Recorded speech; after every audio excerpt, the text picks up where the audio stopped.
Ассаламу алейкум айымдар. Повторно келди солнцезащитный кремдер. SPF 50 PA+++ деген бул абдан сонун кремдердин эң күчтүүсү десем болот да.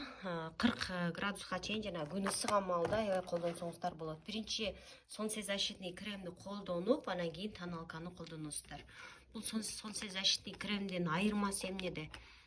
Бул агартат биринчиден. И күндөн коргойт, эйлүү. Мынакей. Биринчи кремди колдонуп атсыздар дагы. Мен өзүм ачып колдоном. Продукцияны биринчи, анан мага жаккан болсо бирөөгө прилагать этип сатам. Мынакей рецепт көрсөтөсүздарбы? Мына солнцезащитный кремдин өзүн коюп алып чыгып кетсеңиздер деле болот, тоналка койбогондор. Тоналка койгондор азыр мен сиздерге көрсөтөмүн тоналкасын коюп дагы.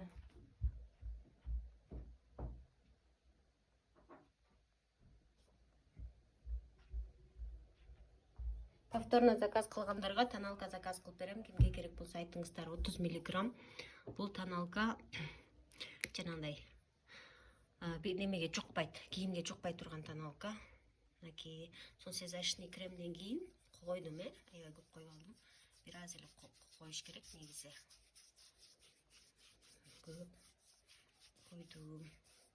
Биринчи солнцезащитный крем колдоносуздар. Жылы сонун экен аябай.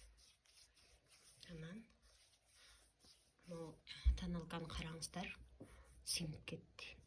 Мына көрдүңүздөр, менде дагы бир тоналка бар, аны дагы көрсөтөмүн. Азыр бир жагыма кайсынысы жакшы экенин көрөсүздөр.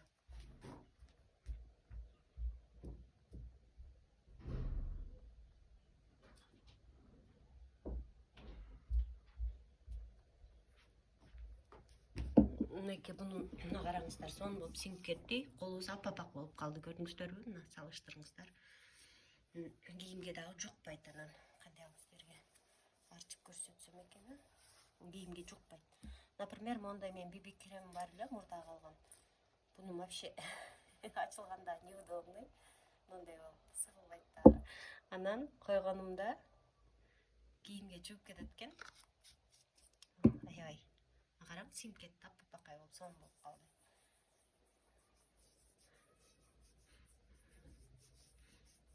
Мунун сиңиши да кыйын да, мына көрдүңүздөрбү? Мына BB крем. Ушундай заказ кылып алдым эле. Чакпады, ошон үчүн повторно заказ кылдым. Мынакей бул сиңбейт да, ушинтип тура берет да. Бетке койгондочу, көрдүңүздөрбү? Кетишке монтип сиңдирип атам мен. Еще бул аябай жугат да, мына колум уже крем